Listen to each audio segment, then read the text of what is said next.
Okay, I'm Mayoral candidate Clay Chastain. Well, the big picture that I want people to focus on is we need to grow and prosper the city, because if we can't grow the city and tax base and revenues, we don't have enough money to sustain the city in terms of maintaining its infrastructure, providing neighborhood services, police protection, that sort of thing. So how do we do that? We'll have a plan I call KC Revitalization Initiative, and it deals with the three things you're talking about. If we get those right, everything else will follow, okay? All right. And it's a challenge, okay? Getting these three things right is a major challenge, but we can do it. Number one, we have to end the homicide crisis. We have to make this city safer immediately. We cannot do anything, go anywhere, be anything, if we're not a safe city. Our streets are not safe. Okay, that's number one.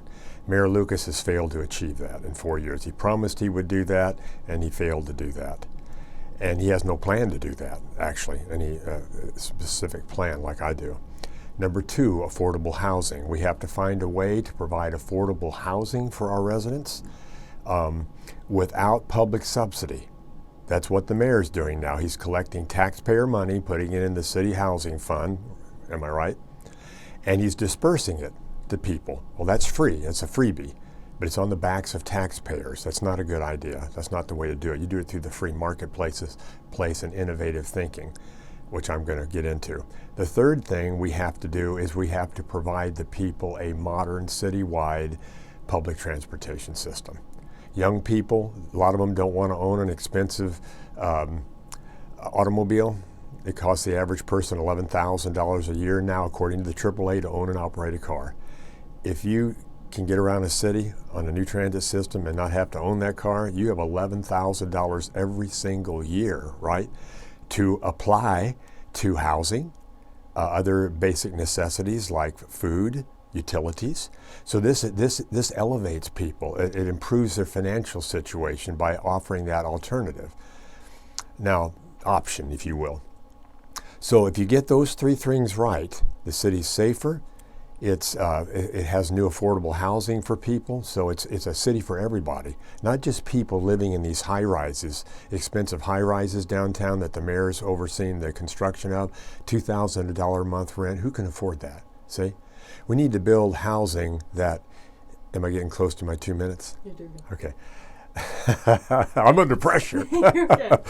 We need to build housing, and I'll get into that more if I can in these three things, but where people can not only save money to afford housing, but we build affordable housing, another housing that is smaller. It's maybe multiplexes, like fourplexes, sixplexes that you see all in the old parts of this city, where people can afford that, and not these high-rise, new, lush, plush apartments. So we need to work with developers to give them incentives, and the transit system I propose has modern rail systems. They're permanent. Developers will build along those greenway rail right-of-ways because people are going to move back and forth. They'll build affordable housing, shopping areas, whatever people need, they'll build along that. So it's a corridor where you can get on the rail, you can bike, you can walk, scooter on these greenways. They have separated trails. They're not in the streets with cars. They're separated trails. That makes sense, right?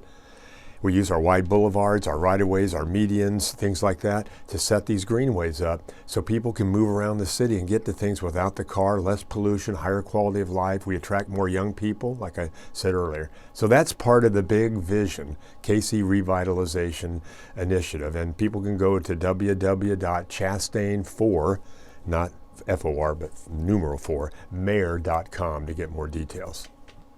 I'm smart, I'm creative, and I have integrity. Those are the three things I think you need to do to inspire people to follow your vision. You have to have integrity, right? You have to be smart. If you're going to lead a major city and rebuild it, revitalize it, when it has all these crises, homicide crisis, transit crisis, affordable housing crisis, you've got to be smart, right? So I was on the Dean's Honor Roll in electrical engineering. I'm no dumb bunny. I'm not the smartest person in the world, but I'm not a dumb bunny. And I've applied my experience in life and a working experience, which is vast, I'm like a Renaissance man, to solving our problems. I understand this city's dynamics. I lived here full-time for 20 years. I've been here part-time the other 20 because I have a daughter that lives here in Missouri, Kansas City, and one that lives in Virginia. I have custody of. Well, I'm back and forth. It's just the fact. But the situation with her is changing. She's about to graduate in high school. I'll be able to be a full-time mayor. So that's what people need to understand. It's odd. I understand it's odd, but I've always had a commitment to helping this city. People know I saved the train station from planned demolition in the 90s. They know I won a light rail election to connect the airport to downtown. We would be writing today if the council hadn't have overturned that vote. If you look that up, you'll see they overturned that election. So I can inspire people and to follow my vision, but I've had a government, I'm going to say a corrupt government for decades, run by liberal Democrat leaders who have tried to stop me, who have tried to undermine and sabotage the people's petitions when we turn on in and not let them vote on my vision, even though people signed a petition in support of it. This current mayor did that in 2019. That's why I'm running. We turned that petition in to connect airport to the downtown, and he still hasn't put it on the ballot 4 years later. So see, that's what so I don't like that kind of oppressive, strong-arm government that he's a part of. I don't like the fact he has no vision. He has no real answers to our problems. He lacks integrity, and that he won't even debate me. He ducks all these debates with me, like last night at the Plaza Library for a housing candidate forum. That's an important issue, isn't it? He's in D.C. Celebrating with the Chiefs for their Super Bowl victory, which he had nothing to do with. So he'd rather be in D.C. than in K.C. talking to people, the voters last night, about fixing the housing problem in this city. So I have problems with his integrity.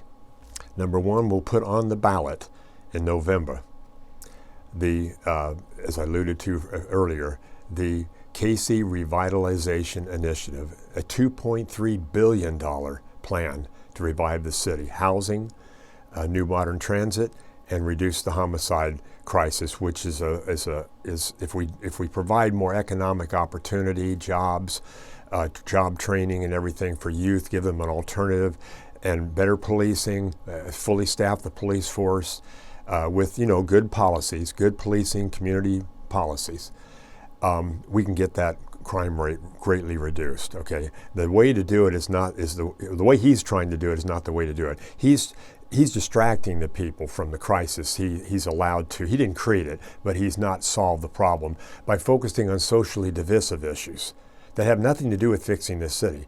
Whether you're for a trans sanctuary city or not, or whether you're for reparations or not, that really are the Northlands, implying the Northlands a racist community after the Ralph Yarl incident. That has nothing to do with fixing this city or uniting this city, right? So that's why we need a new mayor. I'm the right mayor at the right time for this city, and the people have to vote. I mean, honest to goodness, you have to get out and vote, ladies and gentlemen. Only 14% of the people voted in the primary. 86% did not vote. This is America. This is the country people died for. My father fought in World War II, and they suffered to preserve our freedoms. The least people can do to appreciate that sacrifice is to vote. Okay, so they need to get out and vote. If we get a big turnout, Clay Chastain's the next mayor of Kansas City. Well, number one, you stop focusing on glitz, like streetcars for tourists that are limited, don't really help people get the jobs when you have a terrible transit system. That's what Lucas has done. $350 million for 3 miles, something that goes slow in traffic, overhead wires, just for tourists and developers. Huge mistake. This glitz they focused on, start pouring that money, investing that money in disadvantaged areas of our city. New infrastructure, like I mentioned, the public transportation. And by the way, I'm the first mayor to ever propose a major rail line on the east side. This airport monorail, and the airport's the second largest employment destination in the city, if you didn't know that. Not just a travel destination, but a lot of jobs up there. Our people can't get to those jobs. 4 buses, 2 hours one way. The monorail will get them there in 35 minutes from Union Station, basically. And we have electric buses in the plan, and ways to bike and so on. Everything, neighborhoods are all connected together with this greenway system, so it's fluid. So connecting everybody together in the neighborhoods, that helps unify us. Troost, we're going to turn that, I want to turn that into a major greenway to erase that, obliterate that historical dividing line of our city, and turn it into a uniting greenway. Beautiful. Transit, electric transit, biking, pedestrian trails, that sort of thing. See? So we have to focus on investing in our disadvantaged areas, helping our people instead of this elite-driven, corporate establishment-driven investments in glitz. That doesn't improve the quality of life and the environment for people living here, living out their lives here, does it? How does the streetcar improve the life of somebody living at 31st and Olive, or a new convention hotel, or even a new airport, or stadiums? How does that help people? It doesn't help people. It helps the people that are controlling this city and already have wealth. So we need to be more sensitive to uplifting everybody. And I'll be a mayor for everybody. I'll even be a mayor for the elite. I represent everybody, but an emphasis on the disadvantaged areas and the people that have been neglected for so long, because we need to emphasize that. They've been neglected, right? They're neglected, you give them emphasis. So that's some of the ways I'm going to do it. Raise educational levels, new job training centers, opportunities for people to elevate themselves so they can afford housing, they can afford a better job. Truck drivers can make $80,000 a year. Youth in the East Side don't even know that. Welders can make $100,000 a year. In these trades that we're in short supply of, and the demand is great, but they don't know about it, and there's no way to train them. We will train them for free because they'll give back to this community tenfold in this new job training center. Okay. The first 30, well, again, I want to thank the voters for putting me into office, because I want to show them what I can do. It's plenty. Okay, I have a lot of wherewithal. So thank the people for doing that. Get together a good staff. Make connections with the police chief I'm on the police board now, and say, we're going to work together on this to break this homicide crisis. I mean, right now. And I'm going to take everything that your ideas, I'm going to give you my ideas, we're going to get the job done, okay?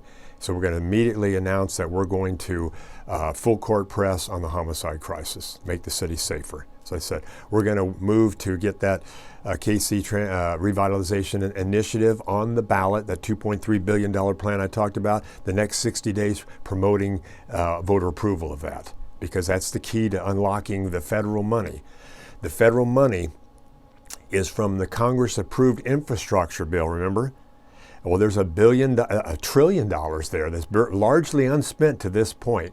If a community like Kansas City passes an initiative like this and puts up a local match, and this would not raise taxes, it would extend the bus sales tax, that's our local match, we could get that federal money, because the federal government largely put this package together because they recognize large American cities are decaying from crime, flight, exodus out of there, poor infrastructure. They want to bring our American cities back. We'll be a model city for the United States with this plan. We're going to bring it back by, again, arresting crime. We're going to build a modern, great transit system, and we're going to provide affordable housing. We'll get that federal money. I'll go to Washington because I'll know more about this concept than the people in Washington know about it. I'll get that money for Kansas City. We'll get going, and then after that, we'll all roll up our sleeves and start building this thing and start turning this city around and putting it on a path to thrive and achieving its great potential.